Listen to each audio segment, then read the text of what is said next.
here's a little side segment called Two Questions. And in the future, I'm going to get questions from you or anyone who wants to know anything about my professional music career. But for this very first one, I decided to Google typical questions for musicians. So, the first one that I want to answer is, who inspired you to make music? And for me, I think the first inspiration for making music was my family. And it was because my dad played with a trio called the Ronstadt Cousins on the weekends and at family gatherings, and my whole family would sing together. And hearing them every week, all the time, in rehearsals, on my dad's kids' albums, I was like, I want to do that.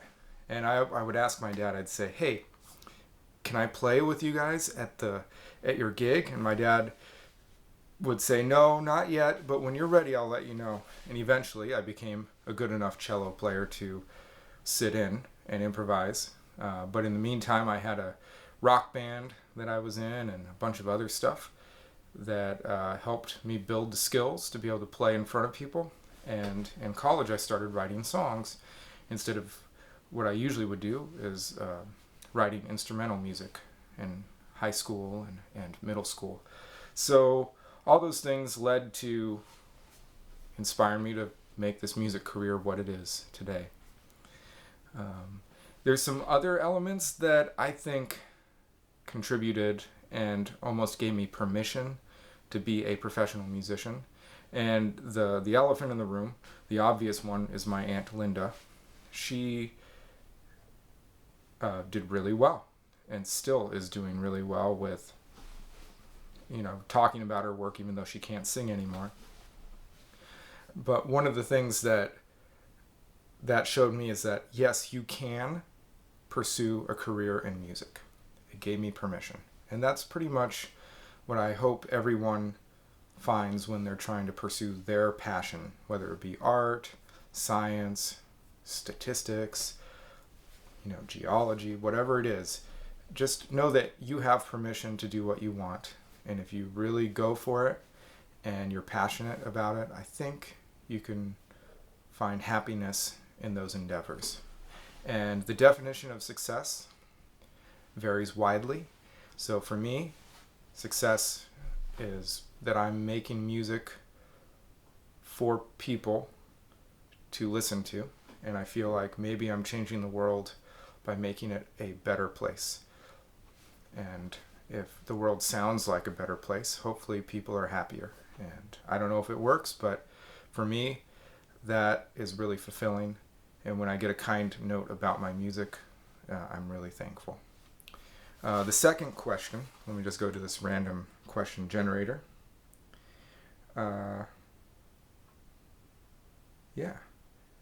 So my favorite and least favorite venues, and do I have any upcoming shows? I chose that just now because it's kind of a ridiculous question during quarantine. But one of my favorite venues I've ever played is the Musical Instrument Museum in Phoenix. And Ronstadt Generations played there when my dad was still alive. We had about 120 people show up, which is not enough for that room. I know the venue lost they lost revenue. This is great. I'm not good at interviews, especially when I ask myself the questions. But basically, the venue lost money on us, but they still really liked what we did and wanted us to come back.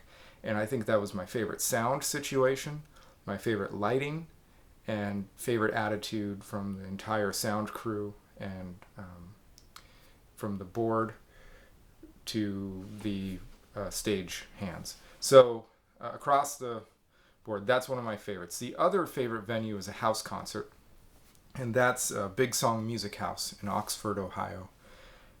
It's run by a musician, and they built the house for concerts, and they would always bring about 90 people or less, but we would always walk away making a little bit of money, and we would make new fans who I still talk to today, and many of them are good friends of mine.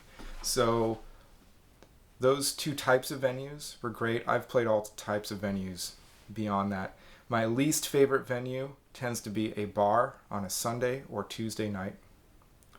And it's when you've got 3 hours to play, you're walking home with $20 or $30 each in the band because they're paying the band $100 and it's a trio. And then you have two people at the bar who are talking loudly and one person who's going, yeah, you're great. You know, and if you make that a Super Bowl Sunday, it's very much not my favorite. I played this one restaurant bar called, I can't remember the name, but it was in Eagle View, Pennsylvania, or Eagle, Pennsylvania. It was on the main line going into Philly. And it was like the American Bar and Grill, generic name. But they didn't really know that they didn't want music. I just remember playing a show, brought my little sound system. I'm a cello player. I sing.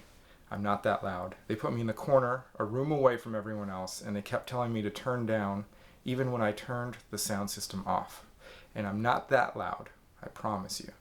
And so when people would come up and say, I can't hear you, I say, well, talk to the restaurant owner. And they even cut my gig short. They tried to pay me less because they felt like I didn't play the whole time, but they were trying to tell me to stop. It was a horrible, horrible thing. It's one of the few times I badmouthed a restaurant on social media.